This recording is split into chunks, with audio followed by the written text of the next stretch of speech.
2 ദിവസമായിട്ട് ഈ പാകിസ്ഥാൻ അനുകൂല ഹാൻഡിലുകളും തുർക്കി മാധ്യമങ്ങളും സോഷ്യൽ മീഡിയ പേജുകളുമൊക്കെ തള്ളിമറിക്കുകയാണ്.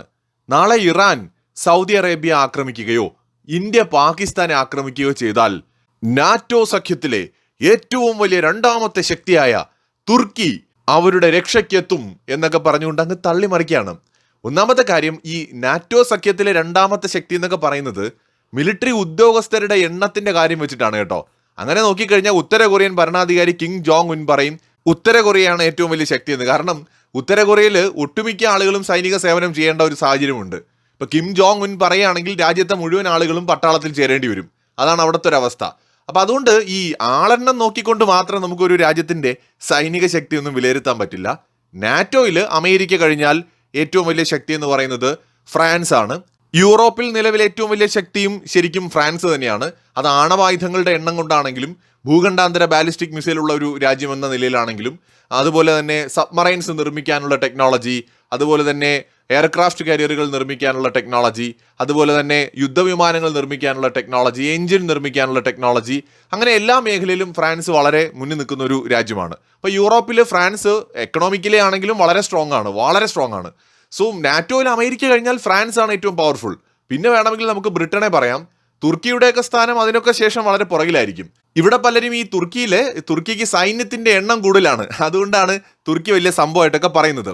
എങ്ങനെയാണ് തുർക്കിക്ക് പാകിസ്ഥാനെയും സൗദി അറേബ്യയും സംരക്ഷിക്കാൻ കഴിയുന്നത്? നമുക്ക് നമ്മളെ സ്വയം സംരക്ഷിക്കാൻ കഴിയാതെ മറ്റുള്ളവരുടെ സഹായത്തിൽ നമ്മൾ കഴിയുമ്പോൾ നമുക്ക് എങ്ങനെയാണ് ബാക്കിയുള്ള ആളുകളെ സംരക്ഷിക്കാൻ കഴിയുക? നമ്മൾ തന്നെ വേറൊരാളുടെ സഹായത്തിലാണ് കഴിയുന്നത്. ഞാൻ എന്താണ് പറഞ്ഞു വരുന്നതെന്നല്ലേ, മറ്റൊന്നുമല്ല.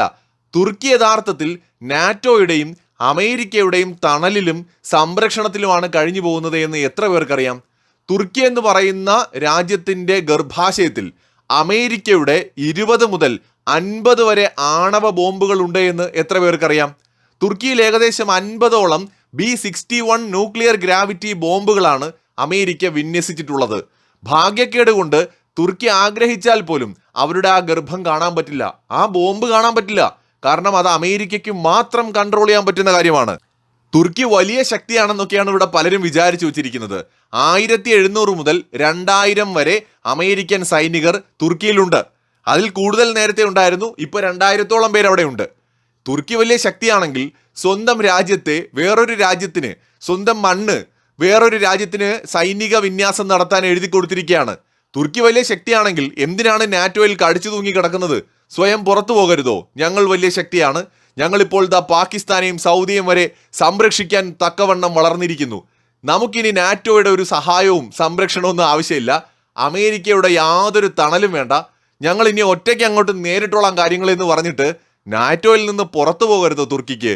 എന്തേ പോകാത്തത്? കഴിയില്ല. കാരണം തുർക്കി സ്വയം ഒരു ആശ്രിത രാജ്യമാണ്. തുർക്കിക്ക് ഒരിക്കലും മറ്റുള്ളവർക്ക് ആശ്രയം കൊടുക്കാൻ പറ്റില്ല. സ്വയം ഒരു അഭയാർത്ഥിയാണ്. അമേരിക്കയുടെയും യൂറോപ്യൻ രാജ്യങ്ങളുടെയും നാറ്റോയുടെയും തണലിൽ തഴച്ചു വളരുന്ന ഒരു രാജ്യം മാത്രമാണ് തുർക്കി. ഇവൻ തുർക്കിയുടെ സാങ്കേതിക വിദ്യ പോലും പലതും യൂറോപ്യൻ രാജ്യങ്ങളിൽ നിന്ന് പങ്കിട്ടെടുത്ത് കിട്ടിയതാണ്, സ്വന്തമായിട്ടുണ്ടാക്കി വെച്ചൊന്നുമല്ല എല്ലാം. നാറ്റോയിൽ അംഗമായിട്ടുള്ള ചില രാജ്യങ്ങൾക്ക് ചില പ്രത്യേകമായിട്ടുള്ള അവകാശങ്ങളുണ്ട്. ഉദാഹരണത്തിന് ഇറ്റലിയെ തന്നെ നമുക്കെടുക്കാം. ഇറ്റലിയിൽ ആണവായുധങ്ങൾ വിന്യസിച്ചിട്ടുണ്ടെങ്കിൽ അമേരിക്കൻ ആണവായുധങ്ങൾ ക്യാരി ചെയ്യാനുള്ള അംഗീകാരം അമേരിക്ക ഇറ്റലിക്ക് കൊടുത്തിട്ടുണ്ട്. എന്ന് വെച്ചാൽ ഇറ്റലിക്ക് അവരുടെ യുദ്ധവിമാനങ്ങളിൽ വേണമെങ്കിൽ ക്യാരി ചെയ്യാം. എന്നാൽ തുർക്കിക്ക് അതുപോലും അമേരിക്ക കൊടുത്തിട്ടില്ല. തുർക്കിക്ക് ഈ അവരുടെ സ്വന്തം രാജ്യത്തുള്ള ആണവായുധങ്ങൾ ക്യാരി ചെയ്യാനോ ചെന്ന് നോക്കാനോ പോലും അമേരിക്കയുടെ അനുവാദം വേണം. എന്തെങ്കിലും ഒരു ക്രൈസിസ് ഉണ്ടാവുന്ന സമയത്ത്, അതായത് നാറ്റോയുമായി ബന്ധപ്പെട്ട് എന്തെങ്കിലും ഒരു ക്രൈസിസ് ഉണ്ടാവുന്ന സമയത്ത് തുർക്കിയിൽ വിന്യസിച്ചിരിക്കുന്ന ആണവായുധങ്ങൾ ചലിക്കണമെന്നുണ്ടെങ്കിൽ അമേരിക്കയുടെ എയർക്രാഫ്റ്റുകൾ വരണം. അതും സ്പെസിഫിക് ആയിട്ടുള്ള അപ്രൂവലോട് കൂടിയിട്ട് എത്തുന്ന അമേരിക്കയുടെ എയർക്രാഫ്റ്റുകളോ അല്ലെങ്കിൽ അമേരിക്കയുടെ അംഗീകാരത്തോടെ എത്തുന്ന F-16 തുർക്കിയുടെ കൈവശമുള്ള F-16 വിമാനത്തിനോ മാത്രമേ അത് ക്യാരി ചെയ്യാനുള്ള അവകാശം പോലും ഉള്ളൂ. അതാണ് തുർക്കിക്ക് നാറ്റോയിലുള്ള വില എന്ന് പറയുന്നത്. അത്രേ ഉള്ളൂ. ഇറ്റലിയുടെ വില പോലും തുർക്കിക്ക് നാറ്റോയിൽ ഇല്ല എന്നാണ് ഞാൻ പറഞ്ഞു വരുന്നത്. ഈ രാജ്യമാണ് ഇപ്പോൾ മറ്റേ ഇന്ത്യക്കെതിരെ അങ്ങോട്ട് എന്തൊക്കെയോ ചെയ്തു കളയും എന്ന് പറഞ്ഞിട്ട് ഇവിടെ പലരും വച്ച് കാച്ചുന്നത്. നമ്മൾ മനസ്സിലാക്കേണ്ട കാര്യം, ഓപ്പറേഷൻ സിന്ദൂറിന്റെ സമയത്ത് തുർക്കിയിൽ നിന്ന് 1, 2, 3, 4 കാർഗോ വിമാനം എത്തിയിട്ടുണ്ടോ എന്നതൊരു സത്യമാണ്.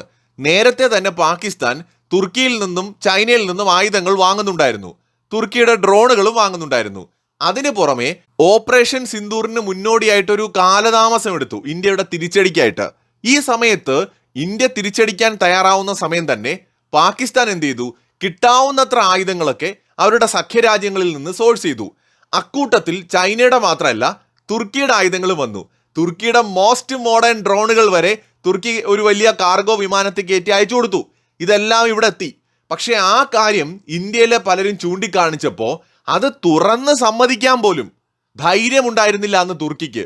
ഞങ്ങളുടേത് ഇന്ധനം നിറയ്ക്കാൻ ഇറങ്ങിയതാണ്, സാങ്കേതിക പിഴവുകൊണ്ട് ഇറങ്ങിയതാണ്, അല്ലാതെ ആയുധങ്ങളുമായി പോയതല്ല എന്നാണ് അന്ന് തുർക്കി പറഞ്ഞത്. ആ തുർക്കിയാണ് നാളെ ഇന്ത്യ പാകിസ്ഥാൻ യുദ്ധം ഉണ്ടാവുമ്പോൾ ഉടനെ തന്നെ സൈനികരെ ഇന്ത്യൻ അതിർത്തിയിലോട്ടൊക്കെ അങ്ങ് അയച്ചു കളയുമെന്ന് പറഞ്ഞ് ഇവിടെ കേരളത്തിൽ പോലും പലരും ഇരുന്ന് തള്ളിമറിക്കുന്നത്. എർദോഗന്റെ കട്ടിലിന്റെ അടിയിൽ വരെ എത്തുന്ന മിസൈലുകൾ കൈവശമുള്ള ഇന്ത്യക്ക് അങ്ങനെ ഒരു തരത്തിലുള്ള ആശങ്കയും ഇപ്പോഴുണ്ടായിരിക്കുന്ന മക്ക ഉടമ്പടിയുമായി ബന്ധപ്പെട്ടില്ല എന്നതാണ് നമ്മൾ ആദ്യം മനസ്സിലാക്കേണ്ടത്. ഇന്ത്യക്ക് അല്ലെങ്കിൽ തന്നെ അറിയാം പാകിസ്ഥാനെ ആരൊക്കെ സപ്പോർട്ട് ചെയ്യും, ഏതൊക്കെ രാജ്യങ്ങൾ ഫിനാൻഷ്യലി സപ്പോർട്ട് ചെയ്യും, ഏതൊക്കെ രാജ്യങ്ങൾ ആയുധങ്ങൾ കൊടുത്ത് സപ്പോർട്ട് ചെയ്യും. നമുക്കിതറിയാം. നമ്മുടെ ശത്രു എന്ന് പറയുന്നത്, ഏറ്റവും വലിയ ശത്രു എന്ന് പറയുന്നത് ആരാണ്? ചൈനയാണ്. ആ ചൈന കൊമ്പ് കുലുക്കി വന്നിട്ട് ഇന്ത്യ കുലുങ്ങിയിട്ടില്ല. പിന്നെയാണോ അമേരിക്കയുടെ വെറും ആശ്രിതരായിട്ടുള്ള സൗദി അറേബ്യയോ തുർക്കിയോ പാകിസ്ഥാനോ ഒക്കെ വരുമ്പോൾ ഇന്ത്യ അങ്ങോട്ടങ്ങ് പേടിച്ചു പോയി, അല്ലെങ്കിൽ ഇന്ത്യക്ക് ഭീഷണി എന്നൊക്കെ പറഞ്ഞു വരത്താൻ ചൈന വന്നിട്ട് കുലുങ്ങിയിട്ടില്ല. നമ്മൾ മനസ്സിലാക്കേണ്ടത് അമേരിക്കയുടെ ഏറ്റവും വലിയ എതിരാളിയാണ് ചൈന. അമേരിക്ക ഏറ്റവും കൂടുതൽ ഭയപ്പെടുന്ന രാജ്യങ്ങളിൽ ഒന്നും കൂടിയാണ് ചൈന. ആ ചൈന തന്നെയാണ് ഇന്ത്യയുടെയും ഏറ്റവും വലിയ എതിരാളി. എന്നിട്ട് ഇവിടെ കല്ല് പോലെ നമ്മൾ നിന്നില്ലേ? എന്തിനേറെ പറയുന്നു, 1962 യുദ്ധത്തിൽ നമുക്ക് തിരിച്ചടി ഉണ്ടായി. അത് ചൈനയെ അന്ധമായി വിശ്വസിച്ചത് കൊണ്ട് പറ്റിയതാണ്. 1967 പലിശ സഹിതം മുതലും പലിശയും ചേർത്ത് ഇന്ത്യ തിരിച്ചു കൊടുത്തു. പിന്നെ കുറെ കാലം ചൈനയുടെ ഭാഗത്തു നിന്ന് ഒരു തരത്തിലുള്ള പ്രശ്നങ്ങളും ഉണ്ടായില്ല. ഗാൽവാൻ സംഘർഷം ചൈന ഒന്ന് ചൊറിയാൻ നോക്കി, ഇന്ത്യ ഗാൽവാനിൽ തന്നെ മറുപടി കൊടുത്തു. അതിനു പുറമെ അരുണാചൽ പ്രദേശിലോട്ട് ചൊറിയാൻ വന്നതിനും കണക്കിന് കൊടുത്തു. അതോടെ ചൈന സമാധാനത്തിന്റെ പാതയിലേക്ക് വന്നു. ഇപ്പൊ ചൈനയ്ക്ക് ഗാൽവാനിൽ അവകാശവാദമില്ല. മുൻപ് പറഞ്ഞ നിലപാടുകളിൽ നിന്നെല്ലാം അവരെന്ത് ചെയ്തു? പിൻവാങ്ങി, സൈന്യത്തെയും പിൻവലിച്ചു. ആദ്യം എന്തായിരുന്നു പറഞ്ഞത്? ഇത് ഞങ്ങളുടെ സ്ഥലമാണ്, ഇവിടെ നിന്ന് ഞങ്ങൾ പോവില്ല എന്ന് പറഞ്ഞു നിന്ന അതേ ചൈന എങ്ങനെയാണ് അതിർത്തിയിൽ നിന്ന് സൈന്യത്തെ പിൻവലിച്ചത്? ഘട്ടം ഘട്ടമായിട്ട് ഇന്ത്യ ചൈന സംഘർഷം എങ്ങനെയാണ് ഇല്ലാതായത്? അപ്പോ അവിടെ ഇന്ത്യയുടെ ശക്തി എന്താണ് എന്ന് ചൈന പോലും മനസ്സിലാക്കിയിട്ടുണ്ട്. അപ്പോൾ ചൈനയെ പോലും ഭയപ്പെടാതെ നേരിടുന്ന ഇന്ത്യക്ക് തുർക്കിയോ പാകിസ്ഥാനോ അല്ലെങ്കിൽ സൗദിയോ ഒന്നും ഒരു ഇര പോലുമല്ല. ഇവിടെ പാകിസ്ഥാൻ ഒറ്റയ്ക്ക് നിൽക്കാൻ ധൈര്യമില്ല, അതുകൊണ്ട് അവർക്ക് തുർക്കിയും സൗദിയും വേണം. സൗദിക്ക് ഇറാനെ ഭയമാണ്, അതുകൊണ്ട് അവർക്ക് പാകിസ്ഥാനും തുർക്കിയും വേണം. തുർക്കിയെ സംബന്ധിച്ചിടത്തോളം നാറ്റോയിൽ നിന്നിട്ടും തുർക്കിക്ക് മുട്ടിടിക്കുകയാണെന്ന് തോന്നുന്നു. അതുകൊണ്ടാണ് ആണവായുധമുള്ള പാകിസ്ഥാനെ കൂടെ കൂട്ടുപിടിക്കുന്നത്. തുർക്കിക്കും സ്വയം കോൺഫിഡൻസ് ഇല്ല. ഒന്ന്, അമേരിക്കയുടെ ആണവായുധം തുർക്കിയിൽ ഇരിപ്പുണ്ട്. ആ ആണവായുധത്തെ തൊടാനോ കാണാനോ പോലും അമേരിക്ക സമ്മതിക്കുന്നില്ല. അപമാനത്തോട് അപമാനം. തുർക്കിക്ക് ഒരു നിവൃത്തിയില്ല. തുർക്കി 5ാം തലമുറ വിമാനമൊക്കെ ഉണ്ടാക്കിയിട്ട് ഇപ്പോൾ അങ്ങ് മല മറിച്ച് കളയും എന്നൊക്കെ പറഞ്ഞെങ്കിലും അതിന്റെ പ്രോട്ടോടൈപ്പ് ഇറക്കിയതല്ലാതെ സംഗതി ഇതുവരെ മുന്നോട്ട് പോയിട്ടില്ല. കാണാൻ കൊള്ളാവുന്ന ചന്തമുള്ള ഒരു വിമാനം ഉണ്ടാക്കിയെങ്കിലും സംഗതി പ്രവർത്തിക്കണ്ടേ? 5th ജനറേഷൻ എയർക്രാഫ്റ്റ് എന്ന് പറയുമ്പോൾ ആ ക്രൈറ്റീരിയ മീറ്റ് ചെയ്യണ്ടേ? അതിനുള്ള അനുബന്ധ ടെക്നോളജികൾ ഡെവലപ്പ് ചെയ്യണ്ടേ? ആ കാര്യത്തിൽ തുർക്കി വളരെ പുറകിലാണ്. ഇവിടെയാണ് തുർക്കി നേരിടുന്ന ഏറ്റവും വലിയ ഒരു ചലഞ്ച് എന്ന് പറയുന്നത്. ഇതിന് പുറമെ തുർക്കിക്കും ഒരു ഇൻസെക്യൂരിറ്റി ഫീൽ ചെയ്യുന്നുണ്ട്. അപ്പൊ അവര് നോക്കുമ്പോൾ ഇസ്ലാമിക ലോകത്ത് ആണവായുധമുള്ള ഒരു രാജ്യമാണ് പാകിസ്ഥാൻ. എന്നാൽ പിന്നെ പാകിസ്ഥാനുമായിട്ട് സഹകരിക്കാം. അതായത് തുല്യ ദുഃഖിതരായ 3 രാജ്യങ്ങൾ അവർക്ക് സ്വന്തം ശക്തിയിൽ വിശ്വാസമില്ലാത്തത് കൊണ്ട് അവരുണ്ടാക്കിയ ഒരു കരാറാണ്. തുർക്കിക്ക് ഇസ്രായേലിനെ പേടി, അതുപോലെ സൗദിക്ക് ഇറാനെ പേടി, പാകിസ്ഥാൻ ഇന്ത്യയെ പേടി. അപ്പം ഭയമുള്ള 3 പേരും കൂടെ ഒന്നിച്ച് നിൽക്കുകയാണ്. ഇനി ഒന്നിച്ച് നിൽക്കാം, എന്നാലെങ്കിലും അവർ നമ്മളൊന്നും ചെയ്യാതിരിക്കുമായിരിക്കും അല്ലേ എന്ന നിലപാടാണ് ഇതിന്റെ പുറകിൽ. നമുക്കിതിനകത്ത് ജിയോ പൊളിറ്റിക്സിനകത്ത് ഓരോ രാജ്യങ്ങൾക്കും അവരവരുടേതായിട്ടുള്ള താല്പര്യങ്ങൾ ഉണ്ടാവാം. സൗദിയെ സത്യത്തിൽ നമ്മളൊരു ശത്രുവായിട്ടൊന്നും കണ്ടിട്ടില്ല. പക്ഷെ നമ്മുടെ ശത്രുവായിട്ടാണ് സൗദി സഖ്യമുണ്ടാക്കിയിരിക്കുന്നത് എന്നത് നമ്മുടെ മുമ്പിലുള്ള ഒരു യാഥാർത്ഥ്യമാണ്. തുർക്കിയെയും നമ്മൾ ശത്രുവായിട്ടൊന്നും കണ്ടിട്ടില്ല. പക്ഷെ നമ്മുടെ ശത്രുവായിട്ട് അവർ സഖ്യമുണ്ടാക്കുകയും നമുക്കെതിരെ വരികയും ചെയ്യുമ്പോഴാണല്ലോ നമുക്ക് മറുപടി പറയേണ്ടി വരുന്നതും അവരെയും നമുക്ക് സംശയത്തോടെ കാണേണ്ടി വരുന്നതും. ഇന്ത്യയും തുർക്കിയും തമ്മിൽ യാതൊരു തർക്കങ്ങളോ അതിർത്തി പ്രശ്നങ്ങളോ ഒന്നുമില്ല. പാകിസ്ഥാന് വേണ്ടിയിട്ട് ചാവേറായ പണിയാണ് ശരിക്കും തുർക്കി ചെയ്തത്. ഇപ്പൊ അതുകൊണ്ട് നമ്മൾ ഇന്ത്യക്കാരും മനസ്സിലാക്കേണ്ടത്, ഈ തുർക്കിയോ പാകിസ്ഥാനോ സൗദിയോ സഖ്യമുണ്ടാക്കുകയോ എന്ത് കുന്തമോ ചെയ്യട്ടെ, ഇവരിനിയിപ്പോൾ ഇത് ഉണ്ടാക്കിയില്ലെങ്കിൽ രഹസ്യമായിട്ട് അങ്ങോട്ടും ഇങ്ങോട്ടും ഒക്കെ കൈമാറും. ഇതിപ്പോൾ പരസ്യമായി ഉണ്ടാക്കിയത് നമ്മൾ ഒറ്റക്കെട്ടാണ്, ഇനിയെങ്കിലും നിങ്ങൾ ഞങ്ങളൊന്നും ചെയ്യരുത്, എന്നെ തൊട്ടാൽ ചോദിക്കാൻ എൻ്റെ ചേട്ടന്മാർ വരും എന്നൊരു ഒരു ലൈനിലുള്ള പരിപാടിയാണത്. സോ അതൊരു ഭയം കൊണ്ട് ചെയ്യുന്ന ഒരു കാര്യമാണ്. ഞങ്ങളൊന്നും ചെയ്യരുത്, സൗദി ഞങ്ങളുടെ കൂടെ ഉണ്ട്, തുർക്കി ഞങ്ങളുടെ കൂടെ ഉണ്ട് എന്ന തരത്തിൽ. സോ അതിനെ അങ്ങനെ കണ്ടാൽ മതി. അല്ലാതെ ഇതിപ്പോൾ ഇവർ ഈ സഖ്യം ഉണ്ടാക്കിയില്ലെങ്കിലും നാളെ ഇന്ത്യ പാകിസ്ഥാൻ യുദ്ധം ഉണ്ടായിക്കഴിഞ്ഞാൽ ചിലപ്പോൾ തുർക്കി ആയുധങ്ങൾ കൊടുക്കും, ചൈന കൊടുക്കും, പൈസ കൊടുക്കും, വേണമെങ്കിൽ സൗദി വരെ ചിലപ്പോൾ പൈസ കൊടുത്തേക്കാം.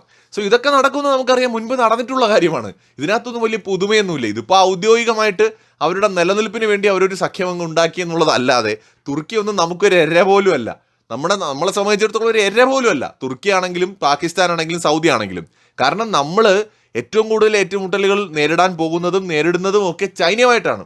അത് സാമ്പത്തികമായിട്ടാണെങ്കിലും വ്യാപാരത്തിൻ്റെ കാര്യത്തിലാണെങ്കിലും സൈനികമായിട്ടാണെങ്കിലും ടെക്നോളജി പരമായിട്ടാണെങ്കിലും ചൈനയാണ് നമ്മുടെ കോമ്പറ്റേറ്റർ. ചൈനയാണ് നമ്മളുമായിട്ട് പ്രശ്നം, ഏറ്റവും പ്രധാനമായിട്ടുള്ള നമ്മുടെ എതിരാളി എന്ന് പറയുന്നത്. പിന്നെ ഇതൊക്കെ വെറും നേരം പോക്ക് മാത്രമാണ്. തുർക്കിയുടെയും പാകിസ്ഥാൻ്റെയും ബംഗ്ലാദേശികളുടെയും ഒക്കെ കുറേ പോസ്റ്റുകളും തമാശകളും ഒക്കെ നമുക്കൊരു നേരം പോക്ക്, അത്രേ ഉള്ളൂ. മറ്റൊരു വീഡിയോയുമായി വീണ്ടും കാണാം.